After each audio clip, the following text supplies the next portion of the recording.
সমাধি প্রাঙ্গণ জুড়ে কাছের সেতুটি মূলত রোমান সাম্রাজ্যের প্রথম শতকে নির্মিত একটি সেতুর প্রতীক উপস্থাপন।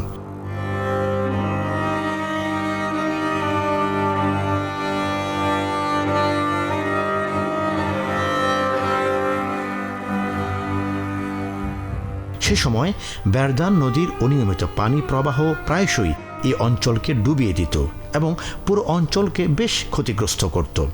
বাইজেন্টাইন সম্রাট জাস্টিনিয়াস বন্যার এই অনিয়মিত প্রবাহকে রুখতে শহরের পূর্ব প্রান্তে একটি বাঁধ নির্মাণ করেন। এতে ধীরে ধীরে নদীর গতিপথ পাল্টে যায় এবং রোমান সেতুটি তার গুরুত্ব হারায়। এক সময় নদী শুকিয়ে মাটির স্তর বাড়তে বাড়তে সেতুটি মাটিতে চাপা পড়ে যায় এবং এক সময় সেই জায়গাটি কবরস্থান হিসেবে ব্যবহৃত হতে শুরু করে।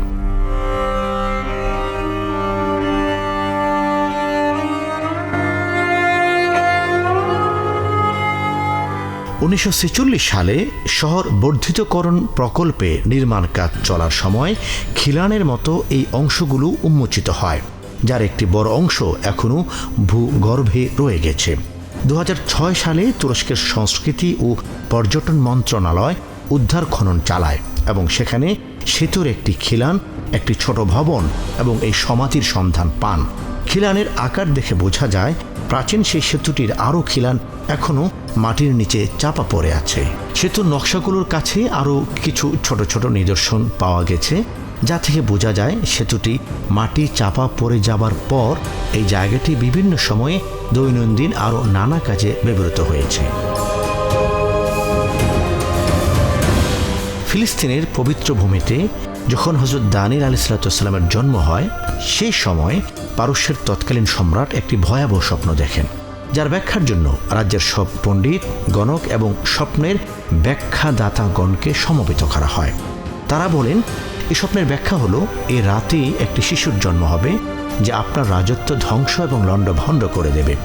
সম্রাট ওই রাতে জন্ম নেয়া সব শিশুকে হত্যার নির্দেশ দেয়। অসংখ্য শিশুকেও সেই রাতে নির্দয়ভাবে হত্যা করা হয়। ওই রাতেই জন্ম নেন হযরত দানিয়েল আলাইহিসসালাম।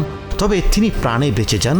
হযরত দানিয়েল আলাইহিসসালামকে সম্রাটের সামনে আনা হলে শিশু দানিয়েলের প্রতি চোখ পড়তেই সম্রাটের হৃদয়ে মায়ার উদ্রেক হয়। তাই সম্রাট তখন হযরত দানিয়েলকে হত্যা না করে তাকে জঙ্গলে ফেলে দিতে নির্দেশ করে। যে জঙ্গল ছিল পশুরাজ সিংহের বসবাস, আরও ভয়ঙ্কর অনেক পশু ছিল সেখানে। বাদশাহ ধারণা করেছিল জঙ্গলে ফেলে দিলে নিশ্চয়ই হিংস্র জন্তুরা এই বাচ্চাটিকে মেরে ফেলবে বা খেয়ে ফেলবে।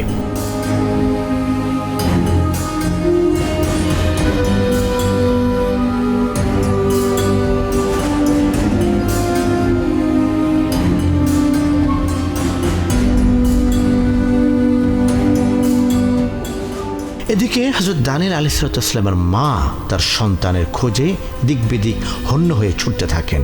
তিনি ছুটে আসেন জঙ্গলে, এসে দেখতে পান এক অভিনব দৃশ্য।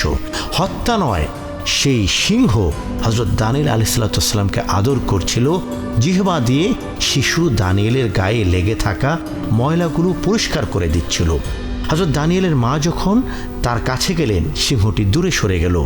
মা তার সন্তানকে বুকে জড়িয়ে নেন, আদর করেন এবং আল্লাহর কাছে কৃতজ্ঞতা আদায় করেন। এই গুহা তখন এমন আলো ঝলমলে ছিল না, বরং ছিল অন্ধকার, স্যাঁতসেঁতে আর গুমুট পরিবেশ।